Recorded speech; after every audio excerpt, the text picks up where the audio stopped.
हमने already refraction of light को किया और सबसे पहले हमने रिफ्रैक्शन को स्टडी किया थ्रू दी ग्लास स्लैब।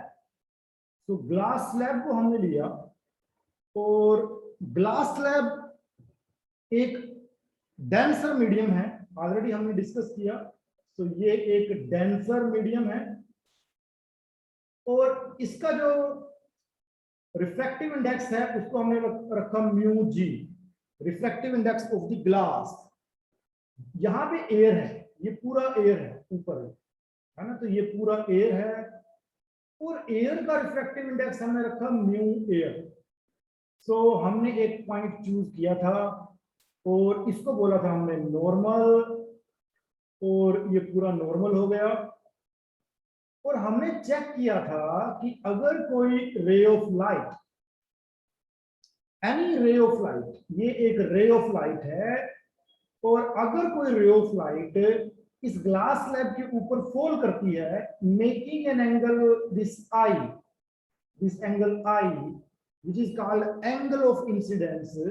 मैंने आपको बताया था कि इसमें से इस पॉइंट पे कुछ पोर्शन तो रिफ्लेक्शन होगा, तो नॉर्मली 20% एनर्जी तो रिफ्लेक्ट होती है, ज्यादातर एनर्जी लाइट ग्लास स्लैब के अंदर लेके जाएगी। तो around 80% of light that will go to the glass. Second medium में ज्यादा एनर्जी जाएगी, जो एयर है उसमें रिफ्लेक्शन के बाद कम एनर्जी जाएगी। ये एक्सपेरिमेंटली हमें देखने को मिलता है कि ज्यादा हिस्सा एनर्जी का ग्लास स्लैब में पक्का जाएगा, बहुत कम हिस्सा अराउंड 1/4, 1/4 हिस्सा टोटल एनर्जी का वापस रिफ्लेक्ट होता है।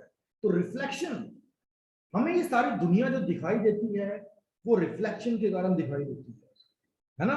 और रिफ्लेक्शन में हमें पता है एनर्जी बहुत कम मिलती है। बहुत कम एनर्जी के कारण, बहुत कम एनर्जी का यूज करके we can see this beautiful world. Okay, ज्यादातर एनर्जी वो ग्लास स्लैब के अंदर एंटर करेगी, और हमने ये लिखा था कि ये एंगल ऑफ रिफ्लेक्शन था, एंगल ऑफ रिफ्लेक्शन था, और ये एंगल ऑफ रिफ्रैक्शन था, रिफ्रैक्शन। तो दोनों एंगल को मैंने आर से ही रिप्रेजेंट किया है, बस ध्यान रखना है। अब ये जो आर है, ये ऊपर वाला जो आर है एंगल ऑफ रिफ्लेक्शन, वो आई के इक्वल होता है, ये भी हमें पता है। Angle of incidence is equal to angle of reflection. This is called law of reflection, this is from the law of. तो ये लॉ ऑफ रिफ्लेक्शन ने हमें बताया। Okay, and second thing, this are, ये जो आर है angle of refraction, angle of refraction r, it is less than I if light travel from rarer media to denser media। अगर light rare media से denser media जाएगी, जैसे इस case के अंदर light is travelling from air to glass, so air is a rare media, glass is a denser media. So in that case, angle of refraction is less than the angle of incidence. But if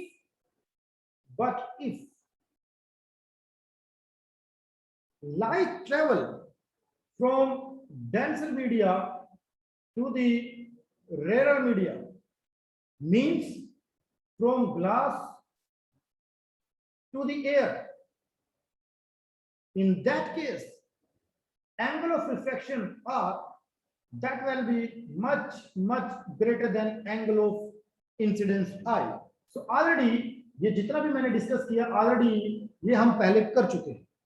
okay, so now today topic is on refraction of light through the prism. So refraction of light through glass prism, glass prism। Prism optics में बहुत ही important चीज है और इसके बहुत सारे uses हैं physics में, ऑप्टिक्स में। सो सबसे पहले तो हम डिस्कस करेंगे actually what is a prism, how we can define a prism.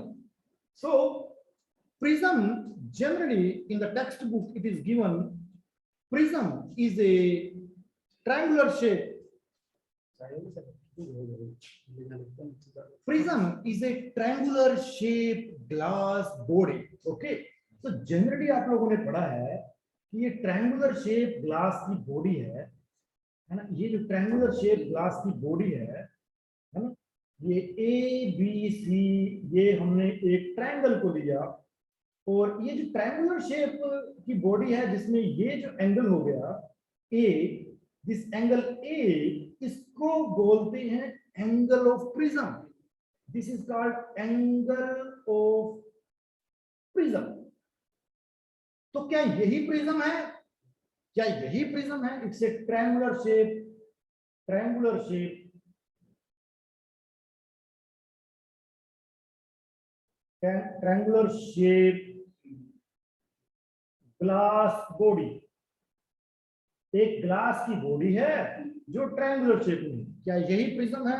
No, prism ऐसा नहीं होता। अब मैं प्रिज्म की पोल खोल के आपको बताता हूं एक्चुअली प्रिज्म होता क्या है। ठीक है, सो प्रिज्म ऐसा नहीं होता।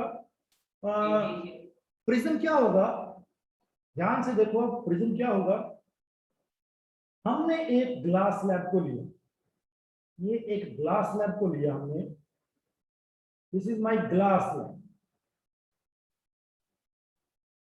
ग्लास स्लैब को लिया और ये इधर पता है ये एयर है जिसका रिफ्रैक्टिव इंडेक्स है म्यू ए, ग्लास का रिफ्रैक्टिव इंडेक्स है म्यू जी।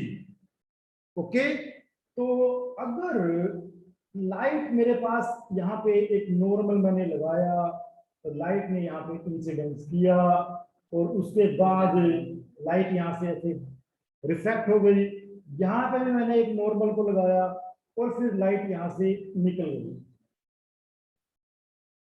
है ना। तो अब देखो, जो इंसिडेंट लाइट है और जो कमिंग लाइट है ना, वो दोनों के दोनों सेम लाइन में है ना, सेम लाइन में है ना।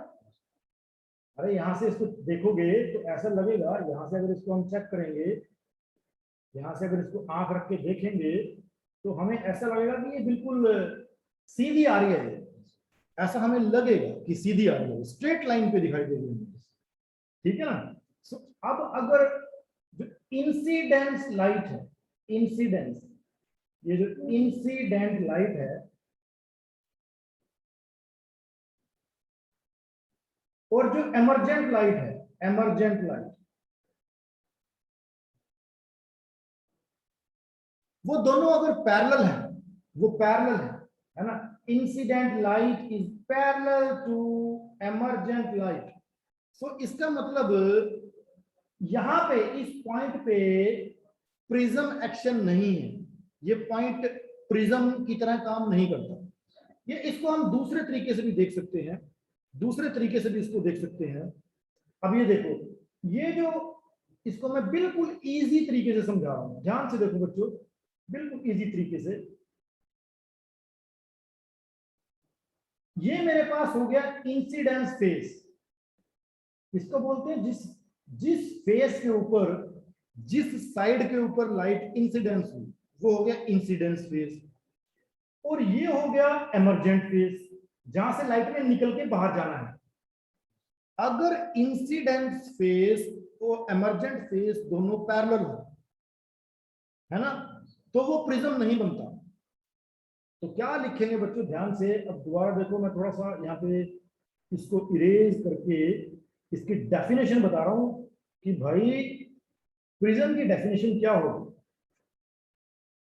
सो प्रिज्म सिर्फ ऐसा नहीं है कि एक ट्रायंगुलर शेप ग्लास बॉडी है, प्रिज्म एक वाटर की ड्रॉप भी हो सकती है, प्रिज्म एक वाटर की ड्रॉप भी हो सकती है, प्रिज्म एक रेक्टेंगुलर शेप की बॉडी भी हो सकती है। ट्रायंगुलर शेप जरूरी नहीं है कि वो ट्रायंगुलर शेप ही हो, ठीक है। सो अब देखते हैं कि क्या कोई बॉडी अगर ट्रायंगुलर शेप में ना हो तो विवो प्रिज्म कैसे बनती है। सो मैंने बताया कि ये प्रिज्म का इंसिडेंस फेस है और ये प्रिज्म का एमर्जेंट फेस है जहां से लाइट को बाहर निकलना है। इनके नाम मैं एक बार लिख देता हूं। This is called incidence face, जहां पे लाइट इंसिडेंस होगी, तो this is called incidence face. And this is called emergent face, जहां से लाइट ने बाहर निकलना है, एमर्जेंट फेस। सो प्रिज्म में देखो ध्यान से, यहां इंसिडेंस फेस और एमर्जेंट फेस के बीच में कोई एंगल है ना। सो प्रिज्म क्या होता है, there is a angle between incidence face and emergent face. अगर इंसिडेंस फेस और एमर्जेंट फेस के बीच में एंगल हो, ये कोई एंगल हो गया थीटा, तो ये अगर थीटा एंगल हो तब तो वो प्रिज्म है, अगर ये एंगल ना हो तो वो प्रिज्म नहीं है। तो यहां पे ग्लास स्लैब में चेक करो, ये है इंसिडेंस फेस, ये है इंसिडेंस फेस और ये है एमर्जेंट फेस। तो इनके बीच में एंगल कितना है, 0, क्योंकि ये तो पैरेलल है एक दूसरे के। अब इनके बीच में कोई एंगल नहीं है, तो इसका मतलब इस पॉइंट पे और इस पॉइंट पे प्रिज्म नहीं बन रहा, प्रिज्म नहीं बनता। ओके, बट अब मैं एक दूसरा एक्सपेरिमेंट करता हूं। मैंने सेम ग्लास स्लैब को लिया, सेम ग्लास स्लैब को मैंने लिया।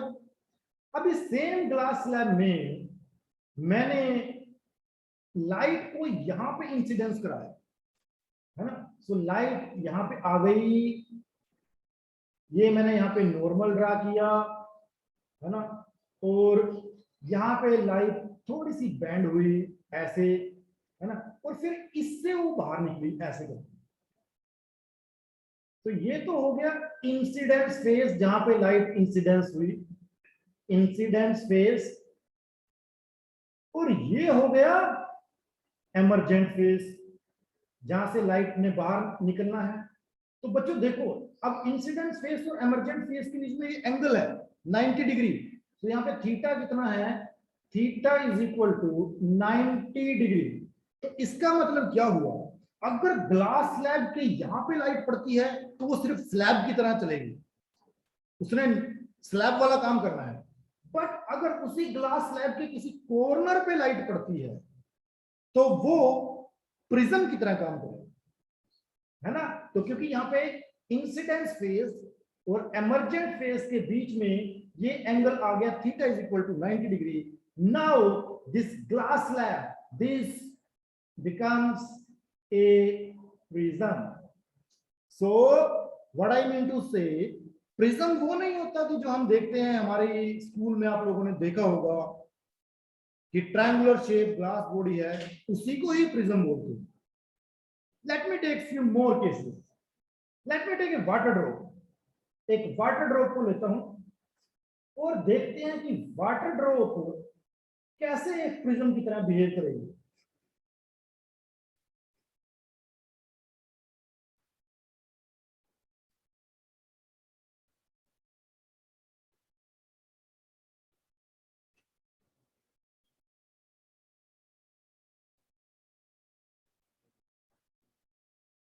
After 10 minutes.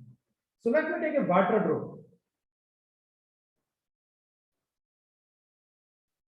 वाटर ड्रॉप को हमने लिया, तो इसको चेक करते हैं।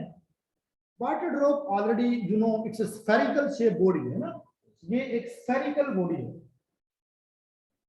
स्फेरिकल शेप है।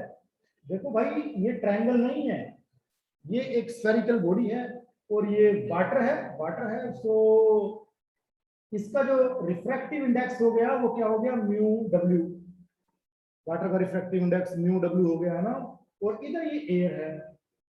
तो मान लो यहां पे इस पॉइंट पे, let me take a point, तो ये पॉइंट हमने लिया, है ना, और इस पॉइंट पे मैंने एक टेंजेंट ड्रॉ किया, इस पॉइंट पे एक टेंजेंट ड्रॉ किया।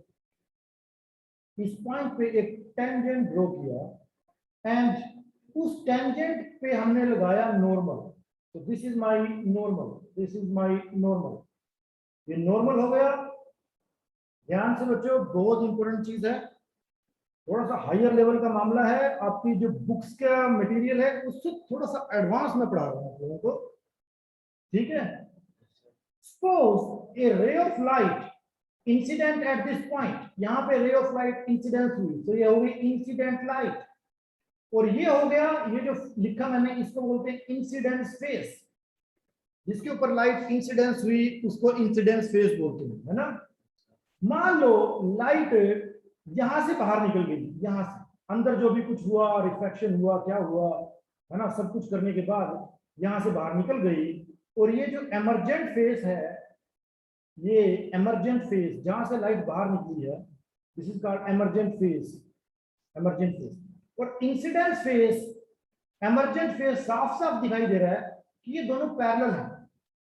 तो इसका मतलब क्या हुआ कि लाइट जब इस पॉइंट पे आई तो ये एक सिर्फ वाटर ड्रॉप ही रही, ये प्रिज्म एक्शन नहीं हुआ, है ना। तो यहां पे प्रिज्म एक्शन नहीं हुआ, so no prism action, no prism action, यहां पे किसी तरह का प्रिज्म नहीं बना, नो प्रिज्म एक्शन।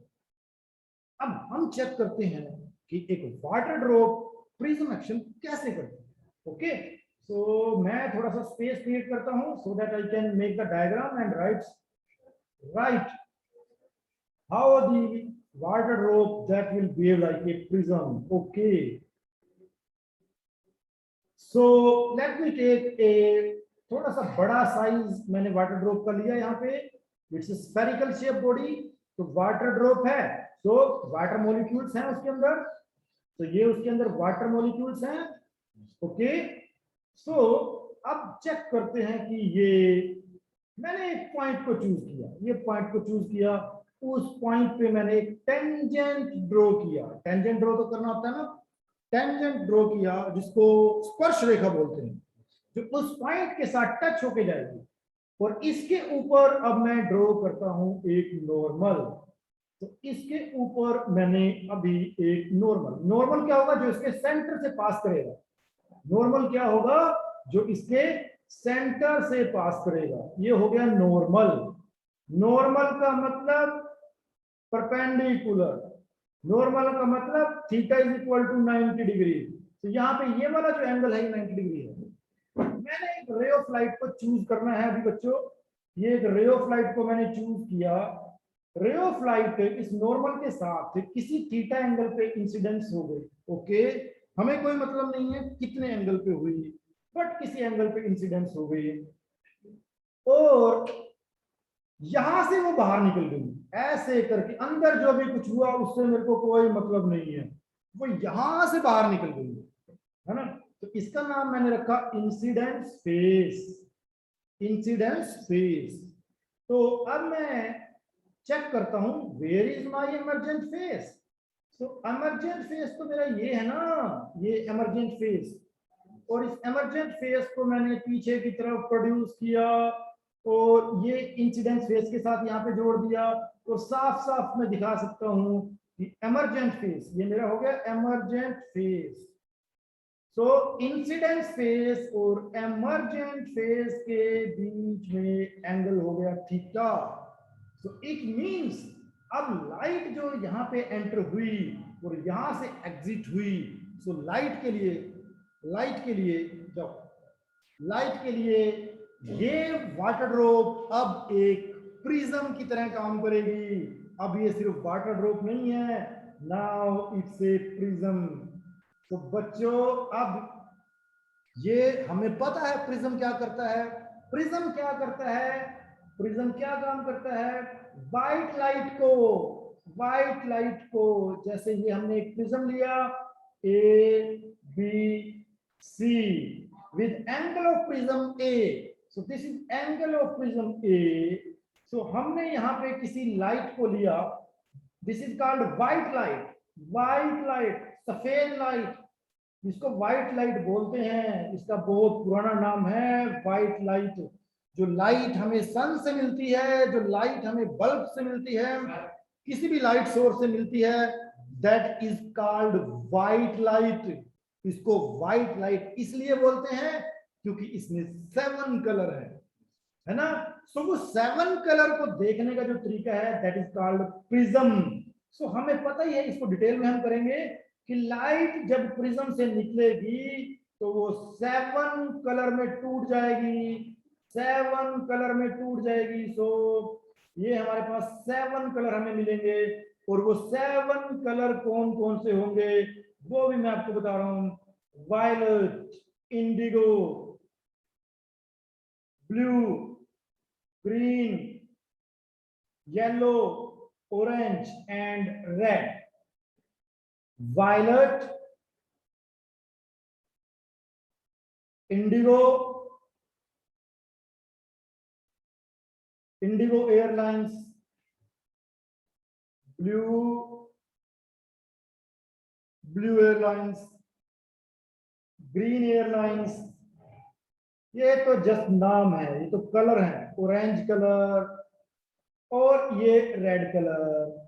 और जब वो लाइट प्रिज्म से बाहर निकलेगी बच्चों, प्रिज्म से जैसे बाहर निकली है ना, तो प्रिज्म के अंदर तो हमें दिखाई देगी 7 कलर में। तो यहाँ पे भी हम ऐसे दिखा सकते हैं कि ये इधर आएगा रेड, तो मैं इसको रेड को रेड दिखाता हूँ।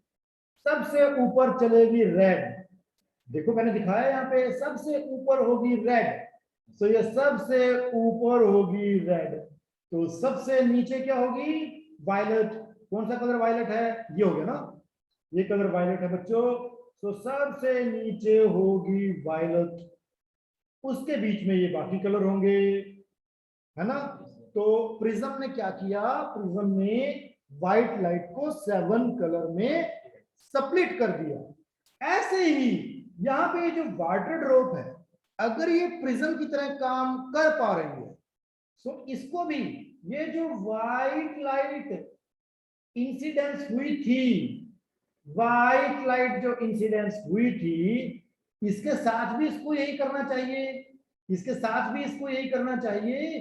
तो यहाँ पे अब हो क्या रहा है कि ये सिर्फ सिंगल कलर बाहर नहीं आएगा, ये सिर्फ सिंगल कलर बाहर नहीं आएगा, अब हमें 7 कलर बाहर मिलेंगे, 7 कलर। तो 7 कलर हमें बाहर मिलेंगे। तो ये हमारा एमरजेंट फेज था। तो सबसे पहले मिलेगा रेड, सबसे पहले मिलेगा रेड, और फिर सबसे नीचे मिलेगा, सबसे नीचे मिलेगा वायलेट। तो बच्चों क्या सीखा कि एक वाटर ड्रॉप, अगर ये सिचुएशन हो, ये सर्कमस्टांसिस हो, इंसिडेंस फेज और एमरजेंट फेज के बीच में कोई एंगल बने, तो फिर वहां पे लाइट 7 कलर में आपको दिखाई देगी। आप लोगों ने देखा होगा बरसात पड़ने के बाद हमें रेनबो दिखता है, बरसात पड़ने के बाद रेनबो दिखता है। अभी रेनबो में तो 7 कलर हैं, बट ऊपर आसमान में कोई प्रिज्म थोड़ा ना रखा हुआ है, बट वहां पे छोटे छोटे वाटर ड्रॉपलेट्स हैं। तो वो वाटर ड्रॉपलेट्स, जिस वाटर ड्रॉपलेट्स के ऊपर इंसिडेंट फेस और इमर्जेंट फेस का एंगल बनता है, वो कलरफुल लाइट को दिखाए।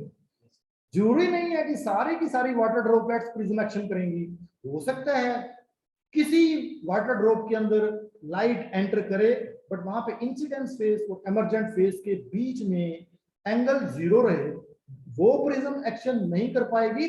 रेनबो फॉर्मेशन में उस वाटर ड्रॉपलेट का कंट्रीब्यूशन नहीं होगा। रेनबो फॉर्मेशन में सिर्फ उन्हीं वाटर ड्रॉपलेट्स का कंट्रीब्यूशन होगा जिन वाटर ड्रॉपलेट्स पे इंसिडेंस फेस और इमर्जेंट फेस किसी एंगल पे होंगे, मींस प्रिज्म एंगल पे होंगे। So that will behave like a prism. And splitting of white light through the prism or through the water droplets into 7 color is called dispersion of light. Is called dispersion of light. So ये जो हमने अभी पूरा study किया, इसी को हम बोलते हैं dispersion of light. So let me create the space and write the definition of dispersion. Dispersion of light, very important definition. Dispersion of light.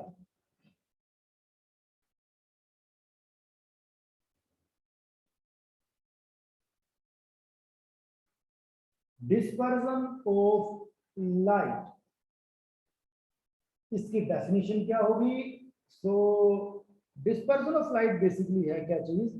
Splitting of white light into its 7 colour, splitting of white light.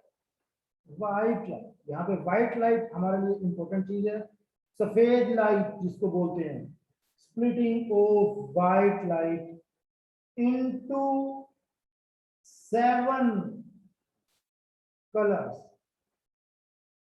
is called dispersion of light. Dispersion of light. So बच्चों आज के लिए इतना ही करेंगे। तो आज हमने देखा, आज हमने सीखा कि प्रिज्म सिर्फ एक ट्रायंगुलर बॉडी को ही नहीं बोलते, कोई भी बॉडी जो लाइट को पास करे, कोई भी ट्रांसपेरेंट बॉडी जो लाइट को पास कर सकती है, और उस बॉडी में अगर प्रिज्म कंडीशन सेटिस्फाई होती है, prism condition means if incidence face और एमर्जेंट फेज के बीच में कोई नॉन जीरो एंगल बनता है, नॉन जीरो, जीरो नहीं होना चाहिए, तो वो ट्रांसपेरेंट बॉडी, चाहे वो स्फेरिकल शेप की हो, चाहे वो क्यूबॉइड शेप की हो, एनी आर्बिट्रेरी शेप की बॉडी हो सकती है, if that is satisfying this condition, incidence phase is not parallel to the emergent phase, so that body will behave like a prism, and once that body behaves like a prism, that will do the prism action also. And what is the prism action? Splitting of white light into 7 color, it is a prism action.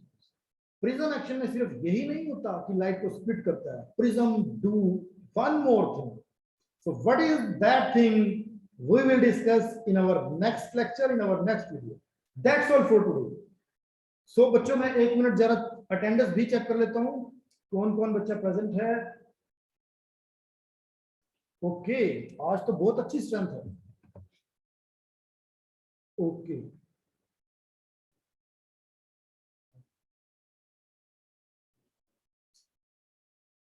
Pen से इनके नाम लिखो जरा, फिर मेरे को जाना, जल्दी लिखो। Aditya, you are there?